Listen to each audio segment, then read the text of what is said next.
snow fell like scattered ash across the sleeping town of Hollow Creek. It was the kind of winter that silenced everything, where the mountains seemed to hold their breath, and even the wind hesitated to speak. In that stillness moved a lone figure, a wounded German shepherd limping through the white expanse, his fur matted with blood and frost. The dog's breath came in clouds, uneven and sharp, as he pressed forward toward a shape half buried in the snow, a man lying motionless beneath the dim starlight. His name was Rook once, though now he answered to nothing. He nudged the man's hand as if urging him to rise, to speak, to give one last command. But Deputy Silas Grieve, his partner and only companion, would never answer again. The stillness between them was too complete. Around them, the red and blue lights from a distant wreck flickered faintly, then faded into the night. When the lights died, Rook stayed. Hours passed. Snow thickened. The world, it seemed, had already forgotten them. By dawn, Hollow Creek whispered. The old postmaster swore he saw a dog guarding a body near the North Road. The baker said it was madness to think such things, but still she drew her children close. Gossip like smoke found its way into every chimney. That dog's gone feral. He's haunting the man who died. Maybe it's the spirit of the deputy himself. The living always fear what reminds them of love that refused to die.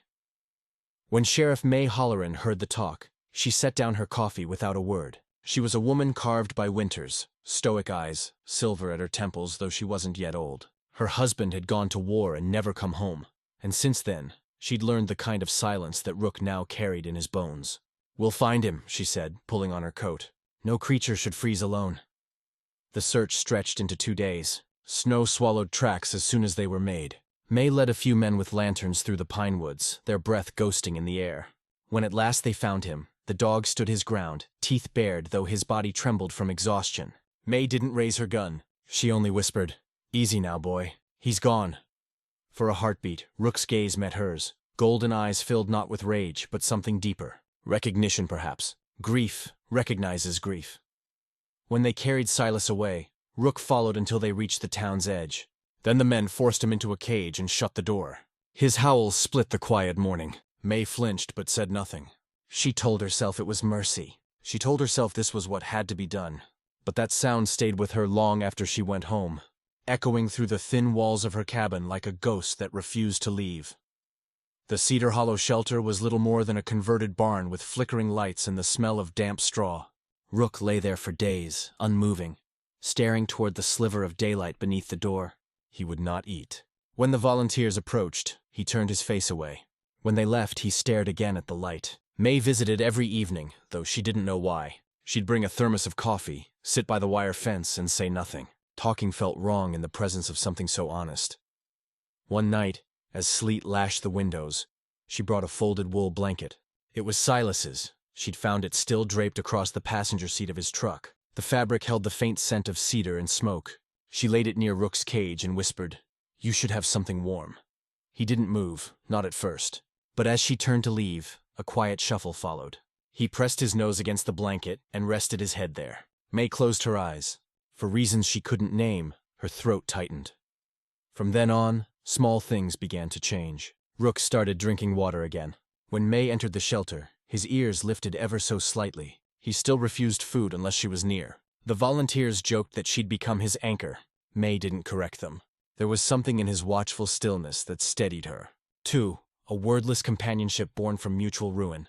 Jonas Meyer, who ran the feed store down the road, told the story later, though not as gossip. "You could see it plain as day," he'd say. "That dog wasn't dangerous. He was just lost." Same as her, winter deepened. The town grew quieter, as though it too mourned. On one of those endless gray afternoons, May stayed later than usual, sorting supplies while the storm gathered outside. The power flickered, then failed. The world went dark except for her lantern's pale glow. From the kennels rose a low sound.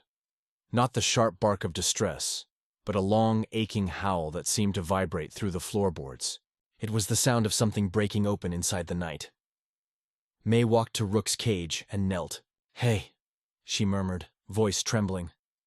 "You don't have to be alone anymore." He met her gaze, eyes reflecting the small light between them. Then, without warning, he pressed his head against the bars. She reached out, gloved hand brushing his muzzle. The contact was brief, electric, like the first spark after endless cold. He didn't flinch. Neither did she. Outside, the storm screamed against the windows. Inside, something quiet healed itself. May stayed there until morning, lantern burning low, the two of them suspended in the soft rhythm of survival, their breaths rising together in the chill air. When dawn came, the snow had sealed the roads shut.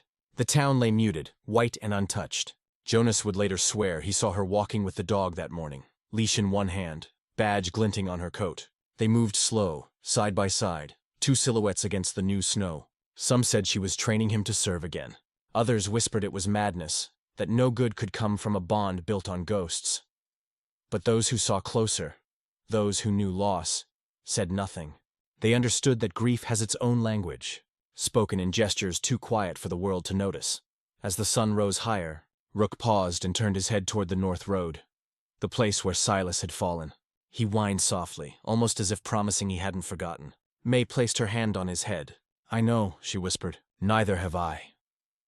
They stood there for a long time, the snow falling gently around them, until the town bell struck 9 and the day began. Somewhere in that stillness, something fragile began to breathe again. Something not quite hope, but near enough. That night, Jonas wrote in his journal, "Some bonds do not end. They only change shape, moving from command to compassion, from loyalty to love." And though no one said it aloud, everyone in Hollow Creek felt it. The strange hush that comes when a wound begins to close, the slow thaw of a heart remembering warmth. Outside the shelter, Rook lifted his muzzle to the moon and let out one long, low howl. It wasn't mourning this time. It was memory. It was the sound of faith learning to live again. And somewhere in that endless white quiet, Sheriff May Holleran smiled for the first time in years. The snow fell softer after that. Winter stretched on like a held breath, and Hollow Creek learned to live beneath its hush. The roads were glassed with ice, the pines bowed low with snow, and yet life, small, deliberate, went on. May Holleran and the German shepherd, Rook, became a familiar sight to the town, the sheriff and the dog who wouldn't leave the dead. They walked together each morning along the frost-bound streets, her gloved hand brushing the cold leash, his limp steady and measured, his eyes always scanning the horizon as though still guarding someone unseen. The people watched from behind frosted windows, whispering softer now. Grief had turned to reverence. What they once called madness, they now called devotion. May didn't speak of it often, not even to Jonas, who was the only one she trusted with the truth, that the dog had pulled her back from a hollow she hadn't known she'd fallen into. It wasn't the comfort of conversation or the warmth of company that changed her. It was the quiet faith of a creature who had lost everything and still chose to rise. Sometimes in the soft gold of morning, she caught herself talking to him as if he understood. And maybe he did. Rook had a way of listening that made silence feel like understanding. One gray afternoon, while the clouds threatened another storm, a stranger arrived at the station. He was tall, weathered, with the haunted eyes of someone who had seen war. His name was Eliam Cross, and he carried himself like a man searching for something that might not want to be found. "I heard about Silas," he said, removing his hat. "We served together, years ago." May studied him, the flicker of memory sparking behind her calm expression. "You knew him before Hollow Creek," she said. He nodded. "He talked about this place, said it was quiet enough to feel human again." His gaze shifted to the floor, where Rook lay dozing near the stove. When the dog lifted his head, Eliam froze. "I'll be damned," he whispered. "He made it." Rook rose unsteadily, tail giving a faint, hesitant wag. Then, as though recognizing something deep and buried, he crossed the room and pressed his head against Eliam's leg. The man knelt, fingers trembling through the rough fur. "He wouldn't leave him, would he murmured. May shook her head. "No, not even when the snow came."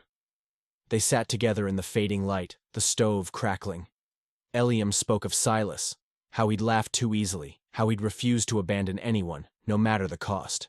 Each story pulled at something in May's chest. The silence between her and Eliam wasn't awkward, but full, like a shared breath. Outside, snow began to fall again, soft and deliberate. Over the next few days, Eliam lingered in Hollow Creek, helping where he could, repairing fences, stacking wood, clearing the path to the shelter. He never said he planned to stay, yet he didn't leave. Sometimes May would catch him watching her with the kind of quiet regard that wasn't flirtation but recognition. Two souls carrying similar ghosts. She didn't welcome it, but she didn't turn away either. The companionship between them was like the slow burning of a lantern in a cold room. Modest, necessary, alive. One evening, when the wind howled over the rooftops, May found herself at Jonas's store, picking up supplies. "You seem lighter," the old man observed, wrapping her purchases. "Maybe the world's just quieter," she replied. Jonas smiled faintly. "Or maybe you finally started listening to what's left instead of what's gone." Outside, Rook barked once, a sharp, urgent sound that broke through the snow's lull. May turned. In the distance, smoke clawed at the sky from the direction of the old mill. She dropped the parcel, sprinting before the second bell of alarm rang out. The mill was an inferno, orange light swallowing the pale world, smoke twisting upward like something alive. People gathered at the edge of the road, their faces gray with fear. "There's a child inside!" someone cried. May didn't hesitate. She was halfway through the door when Rook bolted past her, ignoring her shout. He disappeared into the smoke. The next moments were swallowed by chaos. The roar of fire, the crack of splintering wood, the rush of cold air meeting heat. May tried to follow, but Eliam grabbed her arm, his voice rough. "You go in there. We lose you both." She fought him, but his grip held. The minutes stretched unbearably, the fire hissing like a living thing. Then through the haze, a shadow moved, low, limping, dragging something small. Rook emerged from the smoke, a child's coat clenched in his teeth, his fur singed, paws bleeding. He stumbled, the child's small form limp but breathing. May ran forward, catching the boy as Rook collapsed at her feet. The crowd erupted, gasps, prayers, the shuffling of boots in the snow. Eliam took the child from her arms and rushed toward the waiting medics. May knelt beside Rook. His chest heaved, each breath rattled like gravel. She cradled his head, voice breaking. "You did good, boy. You did good." The world around her dimmed. Snowflakes hissed as they touched the flames. The air smelled of smoke and fur and loss. Rook's eyes fluttered open, golden still, though dimmed by pain. He looked at her once, as though searching for permission to rest. May pressed her forehead against his. "Not yet," she whispered. "Stay." Hours later, the fire was out. The mill was gone, but the child lived. So did Rook. Barely. They brought him to the shelter, where May sat through the night, tending burns, whispering stories she'd never told anyone. The dog's breathing steadied by morning, faint but stubborn, a rhythm that matched her own. Eliam brought coffee, his hands still blackened with soot. He stood by the doorway for a long moment, watching them. "He saved us all," he said quietly. May looked up, weary but unbroken. He just remembered who he was. Days passed, and the town changed. Hollow Creek, once indifferent, now carried warmth in its glances. Children brought blankets and scraps to the shelter. Old men nodded as May walked by, tipping their hats not in pity, but in respect. People spoke Rook's name like a blessing. In a place long buried under snow and sorrow, something tender had taken root. Rook healed slowly. He would never run as he once did, but he walked proudly again, his limp now a mark of honor. May found herself smiling more often, not because grief had vanished, but because she'd finally made peace with its presence. Eliam remained, helping around the station, his laughter low and infrequent but genuine when it came. Sometimes, when the evenings drew long, the three of them would walk the ridge above the frozen river, the world silvered under moonlight. No one spoke much. They didn't need to. Winter eventually began to fade. The river cracked open beneath the thaw, and the pines shook loose their snow. Hollow Creek woke from its long sleep, cautious but alive. On one of those rare warm mornings, May stood outside the shelter, watching Rook nose through the grass, tail swaying gently. "You think he remembers?" Eliam asked beside her. She smiled faintly. "He remembers everything. That's what makes him who he is." Eliam looked out toward the hills, his voice almost a whisper. "Then maybe we're not so different." May said nothing, but her gloved hand brushed against his. It wasn't a promise, not yet. Just acknowledgement. The beginning of something that didn't need words. That night, when the stars bled across the sky and the wind carried the scent of thawing earth, Jonas sat by his window, writing the last line of the story he'd been keeping all winter. They say Hollow Creek found its heart again, not in a sermon or a savior, but in a wounded dog who refused to let go of love. He paused, listening. Somewhere in the distance, a faint howl echoed, a sound that rose and fell like a memory returning home. Jonas smiled and closed his notebook. The world, for once, felt right. And perhaps if you had been there, standing in that quiet valley with the snow melting under your boots, you might have felt it too. The soft tremor of something sacred, the echo of loyalty that refused to fade. Because every winter ends, but some devotions never do. If this story reached the part of you that still believes in small miracles, in the strength of quiet hearts, and in love that lingers beyond loss, then stay. There are more stories waiting in the silence. Subscribe to Whispered Tales and let the next one find you.